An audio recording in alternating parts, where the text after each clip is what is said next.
Assalamualaikum warahmatullahi taala wabarakatuh. Alhamdulillahirabbil alamin. Wassalatu wassalamu ala asrofil anbiya'i wal mursalin sayyidina wa habibina wa syafi'ina wa qurrata ayunina sayyidina Muhammadin wa ala alihi wa sahbihi ajma'in. Allahumma sholli ala sayyidina Muhammadinil fatihi lima uhlik wal khatimi lima sabaqona siril haqqi bil haqqi wal hadi ila siratikal mustaqim wa ala alihi haqqa qadrihi wa miqdarihil azim amma ba'du. Para jamaah kaum muslimin wal muslimat dimanapun anda berada, yang senantiasa selalu saya doakan, semoga anda semua diberikan panjang umur fi taatillah, dalam keadaan taat kepada Allah, wa fi taati Rasulillah, dalam keadaan taat kepada Rasulullah sallallahu alaihi wasallam, fi kamali sihati wal afiyah, panjang umur dalam keadaan sihat wal afiyah. Wa fi taati Rasulillah fi kamali sihati wal afiyah wa fi amalil istiqomah, dan semoga anda semua selalu istiqomah dalam melakukan amalan ibadah. Segala urusan anda dimudahkan oleh Allah, segala hajat anda dikabulkan oleh Allah, segala kesulitan dalam hidup anda segera mendapatkan solusi dari Allah Subhanahu wa ta'ala. Anak-anak anda dijadikan anak-anak yang soleh, soleha, sukses dunia, sukses akhirat. Keluarga anda dijadikan keluarga yang sakinah, mawadah, warahmah, wa ala hadiniyah, wa ala kulli niyatin sholihah, wa ila hadratin Nabil Mustafa Rasulillah sallallahu alaihi wasallam. Al-Fatihah. A'udzu billahi minasyaitonir rajim. Bismillahirrahmanirrahim. Alhamdulillahirabbil alamin. Arrahmanir rahim. Maliki yaumiddin. Iyyaka na'budu wa iyyaka nasta'in. Ihdinas siratal mustaqim. Siratal ladzina an'amta 'alaihim ghairil maghdubi 'alaihim waladdallin. Amin ya rabbal alamin.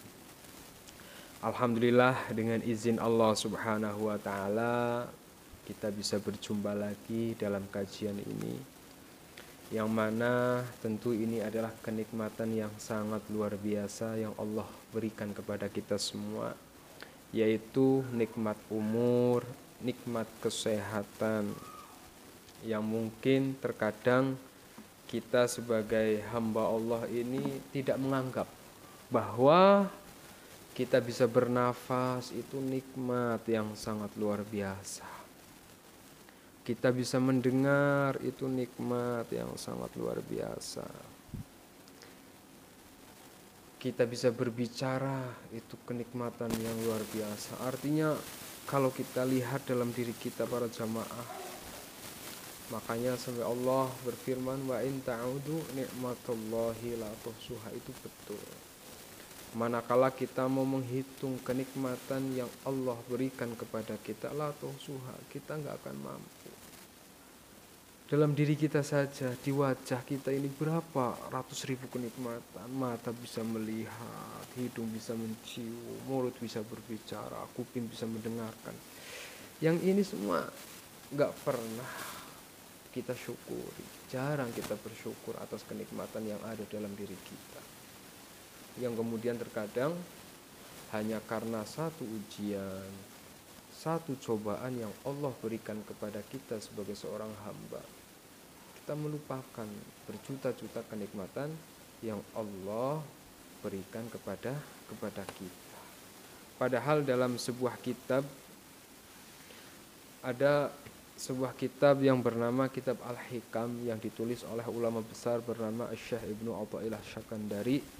Beliau dawuh dalam kitabnya, Bismillahirrahmanirrahim, man lam yashkur an-ni'ama faqad ta'arrada li zawaliha wa man syakaraha faqad qayyadaha bi'iqaliha. Kata beliau, barang siapa yang tidak mensyukuri kenikmatan yang telah Allah berikan, maka sama saja orang tersebut sedang menghilangkan kenikmatan yang ada dalam dirinya. Tapi wa man syakaraha faqad qayyadaha bi'iqaliha. Tapi ketika ada seorang hamba mensyukuri atas segala kenikmatan yang telah Allah berikan, faqad qayyadaha bi'iqaliha, maka sama saja orang tersebut sedang mengikat kenikmatan tersebut, dan karena dia bersyukur Allah akan menambahkan kenikmatan-kenikmatan yang lain. Kenapa ini perlu saya sampaikan dahulu sebelum saya menyampaikan materi kajian dalam bab ini? Karena ketika Anda mengamalkan nanti apa yang saya sampaikan, tapi poin pertama ini nggak Anda amalkan, yaitu tentang konsep bersyukur, ini akan sulit.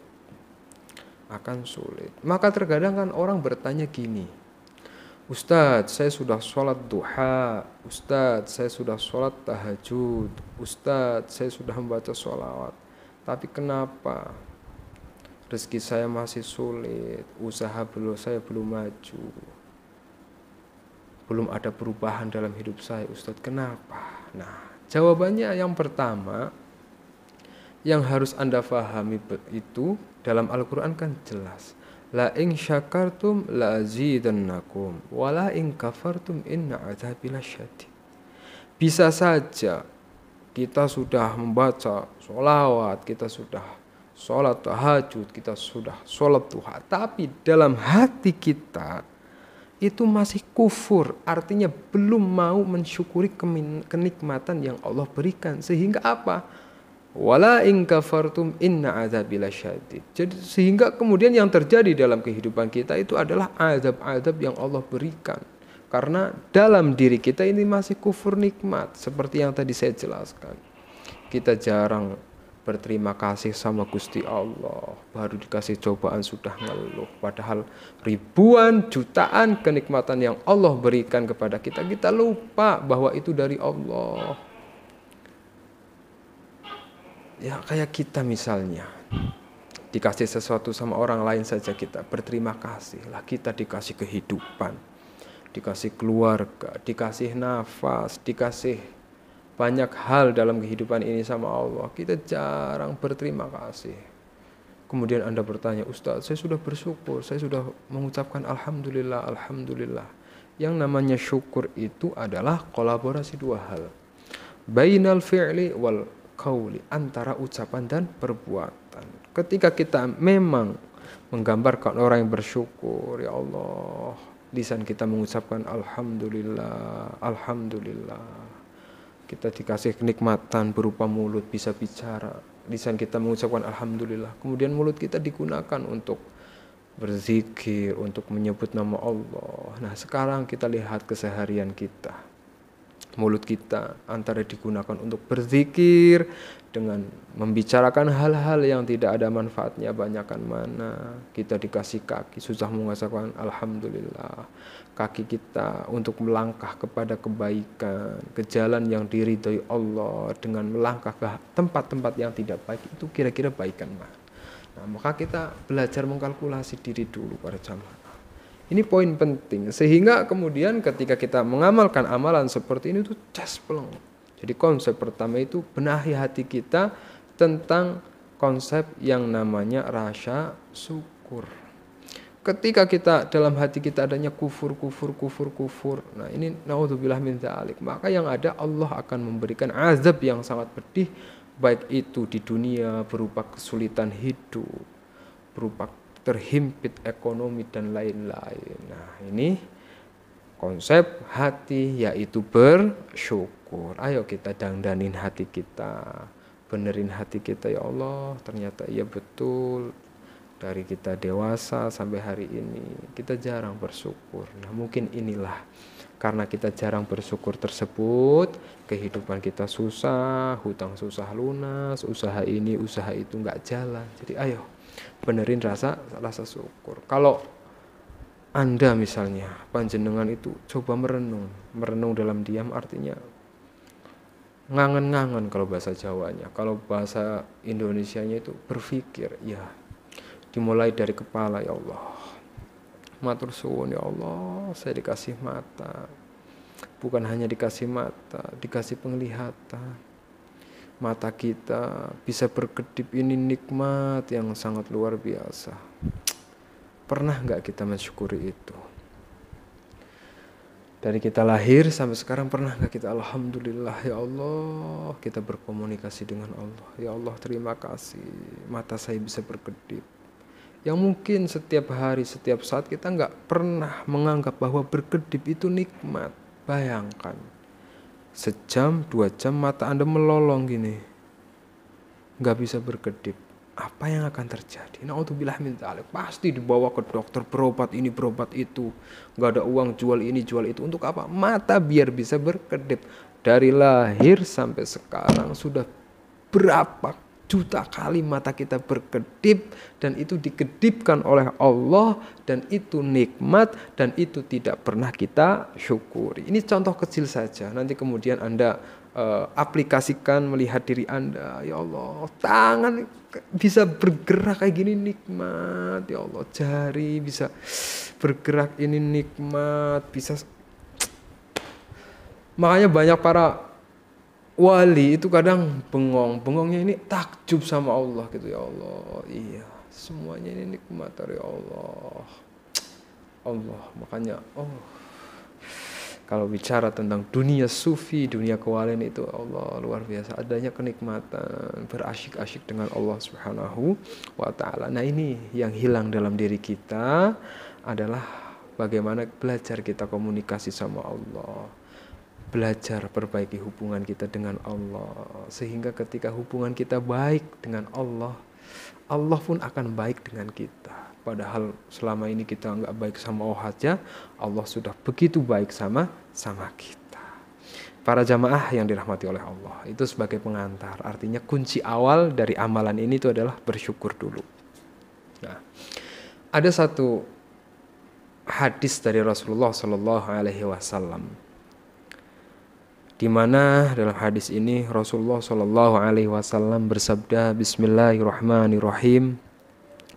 Man utawi sopone wong, ini kalau bahasa pesantren dulu, qoro'a maca sopum man bil ayataini kelawan ayat loro iki min akhiri suratil baqarati saking akhire surat al-baqarah fi lailatin ing dalem wengi kafatahu maka bakal nyukupi sapa Allah hu ing man. Jadi kata Rasulullah Shallallahu Alaihi Wasallam, barang siapa mau membaca 2 ayat fi akhiri suratil baqarah, yaitu akhir dari surat al-baqarah, nanti saya cantumkan ayatnya, saya bacakan, Anda catat. Dibacanya kapan? Fi lailatin ing dalam wengi, di malam hari. Maka apa yang terjadi? Kafatahu, maka Allah akan mencukupi segala kebutuhan orang tersebut. Nah ini pas nih. Jadi orang ya para jamaah itu, orang kalau dicukupi sama Allah itu nikmatnya luar biasa. Pengen punya rumah, dicukupi rezeki bisa beli rumah. Pengen punya mobil, dicukupi rezekinya bisa buat mobil. Pengen biayain anak, dicukupi rezekinya oleh Allah untuk membiayain anak. Ini Allah yang nyukupin. Allah ini yang bersabda adalah Rasulullah Shallallahu Alaihi Wasallam. Sekarang kita lihat. Kenapa seseorang itu bisa terlilit hutang? Karena apa? Karena tidak tercukupi kebutuhannya. Ya, kalau orang tersebut tercukupi kebutuhannya oleh Allah, maka saya yakin yang orang namanya cukup. Kenapa orang bisa hutang? Mau usaha nggak ada modal, nggak cukup modalnya, akhirnya hutang, ya kan? Mau ini nggak ada uangnya, nggak ada modal, akhirnya hutang, nggak cukup. Nah, kenapa terkadang seseorang itu tidak dicukupi rezekinya oleh Allah Subhanahu wa taala, dan bagaimana solusinya agar hidup Anda selalu dicukupi oleh Allah? Meskipun sekarang Anda sudah sedang terhimpit yang namanya hutang, terlilit yang namanya hutang, ingin setiap bulan dicukupi rezekinya untuk bisa bayar hutang, untuk kebutuhan, untuk makan, untuk bayar ini dan itu, maka amalkanlah ayat-ayat ini. Ini bukan kata saya, tapi kata Rasulullah Shallallahu Alaihi Wasallam. Biasanya para jamaah, biasanya itu kalau kayak saya ngamalinya itu setiap mau tidur. Jadi setiap mau tidur, yang pertama saya itu wudu dulu. Nah, jadi Anda jangan pernah tidur sebelum Anda wudhu. Pertama, misalnya mau tidur jam 9 nih, jam setengah 9 ambil wudhu dulu kan, ambil wudhu, masuk ke kamar. Nah setelah masuk ke kamar, sambil ya boleh menghadap kiblat itu lebih baik. Ya, itu pertama saya membaca basmalah 21 kali. Bismillahirrahmanirrahim. Bismillahirrahmanirrahim. Bismillahirrahmanirrahim. Bismillahirrahmanirrahim. Bismillahirrahmanirrahim. Sampai 21 satu kali. Kemudian apa? Setelah membaca bismillah, saya membaca surat Al-Ikhlas 1 kali. Bismillahirrahmanirrahim. Qul huwallahu ahad, Allahus samad, lam yalid wa lam yulad wa lam yakul lahu kufuwan ahad. Setelah Al-Ikhlas, Al-Falaq. Bismillahirrahmanirrahim. Qul a'udzu birabbil falaq min syarri ma khalaq wa min syarri ghasiqin idza waqab wa min syarri naffatsati fil 'uqad wa min syarri hasidin idza hasad. Nah, setelah membaca Al-Falaq, membaca surat An-Nas. Bismillahirrahmanirrahim. Qul a'udzu birabbin nas, malikin nas, ilahin nas, min syarril waswasil khannas, alladzi yuwaswisu fi sudurin nas, minal jinnati wan nas. Kemudian membaca surat Al-Fatihah. Bismillahirrahmanirrahim. Alhamdulillahi rabbil alamin, arrahmanirrahim, maliki yaumiddin. Iyyaka na'budu wa iyyaka nasta'in, ihdinas siratal mustaqim, siratal ladzina an'amta 'alaihim ghairil maghdubi 'alaihim waladdallin. Amin. Nah, setelah itu baru membaca surat ya, akhir suratil Baqarah. 2 ayat akhir dari surat Al-Baqarah yang fadilahnya itu sangat luar biasa. Insya Allah jika diamalkan setiap mau tidur, membaca 2 akhir surat Al-Baqarah yang bunyi ayatnya adalah Bismillahirrahmanirrahim. Amanar rasulu bima unzila ilaihi mir rabbihi wal mu'minun. Kullun amana billahi wa malaikatihi wa kutubihi wa rusulih, la nufarriqu baina ahadim mir rusulih, wa qalu sami'na wa ata'na ghufranaka rabbana wa ilaikal masir. La yukallifullahu nafsan illa wus'aha, laha ma kasabat wa 'alaiha ma iktasabat. Rabbana la tu'akhidhna in nasina aw akhtana. Rabbana wa la tahmil 'alaina isran kama hamaltahu 'alal ladzina min qablina. Rabbana wa la tuhammilna ma la taqata lana bih, wa'fu 'anna waghfir lana warhamna anta maulana fansurna 'alal qaumil kafirin. Nah, kemudian itu bisa Anda tutup dengan membaca ayat-ayat kursi. Insya Allah jika Anda amalkan dengan istiqomah, bukan kata saya, janji Rasulullah sallallahu alaihi wasallam, man qara'a bil ayataini fi akhir suratil Baqarah fi lailatin kaffatahu. Orang yang membaca surat ini, amanah Rasul, la yukallifullah, setiap malam usahakan sebelum tidur, jangan pernah tidur meskipun Anda ngantuk berat sebelum membaca 2 ayat ini.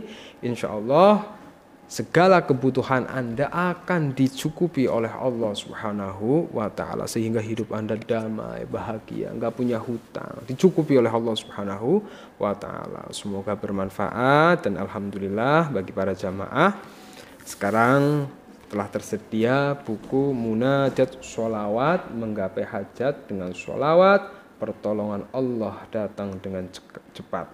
Nah, buku ini saya susun dilengkapi dengan khasiat dan tata cara bersolawat serta kisah-kisah keajaiban berkah solawat. Jadi ini buku yang luar biasa, yang insya Allah buku ini akan mengantarkan dengan cepat terkabulnya berbagai hajat Anda. Jadi isi buku ini itu munajat sholawat. Daftar isinya sangat banyak ya. Jadi daftar isinya pertama munajat sholawat, tata cara mengamalkan zikir munajat sholawat lengkap. Jadi ada tata caranya, ada ilmunya. Kemudian ada proposal hidup yang Anda tulis, Anda ingin apa dalam kehidupan ini, hajatnya seperti apa, Anda tulis di buku ini. Ya, proposal hidup. Nah, yang mana insya Allah ditulis di buku ini, berkah sholawat yang ada di buku ini, proposal hidup Anda insya Allah dikabulkan oleh Allah. Terus nanti ada khasiat dari zikir munajat sholawat. Nah, kemudian ada bacaan munajat sholawat iqabul hajat itu dari halaman 17 sampai halaman 67. Jadi munajatnya ini bisa dibaca setelah sholat subuh atau sholat maghrib atau setelah sholat tahajud. Jadi ada beberapa halaman, beberapa sholawat yang Anda baca secara bersamaan dari halaman 17 sampai halaman 55 itu bacaan zikir munajat sholawat. Kemudian berisi juga sholawat-sholawat pilihan. Ada sholawat-sholawat pilihan khusus yang ketika memang sesuai dengan kebutuhan Anda. Ada sholawat biar lunas hutang, sholawat agar lulus tes PNS, dan lain-lain. Terus dilengkapi juga kisah-kisah keajaiban sholawat yang ini kisah nyata yang insya Allah sangat luar biasa.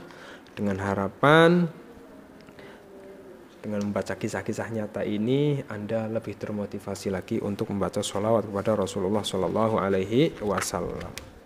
Dan ya khasiatnya sangat banyak sekali. Ini yang saya tulis, yang saya nggak tulis itu masih banyak. Bukan hanya di dunia khasiat dari mendawamkan sholawat ini, tapi juga di akhirat nanti sangat luar biasa. Silahkan bagi para jamaah yang mau pesan buku munajat sholawat bisa hubungi nomor WhatsApp saya atau klik link yang ada di deskripsi. Hanya saja buku ini cetaknya terbatas, nggak banyak ya, kurang lebih 100 buku. Jadi yang mau pesan bisa segera hubungi saya melalui WhatsApp. Untuk infak bukunya hanya Rp100.000, murah sekali untuk sebuah kebaikan. Anda beli rokok 3 bungkus, 4 bungkus, Anda beli kosmetik, beli skincare, beli apa, nggak pernah mikir. Dan untuk kebaikan, untuk hajat Anda silahkan segera dipesan. Cepat-cepat dia dapat. Semoga bermanfaat. Assalamualaikum warahmatullahi wabarakatuh.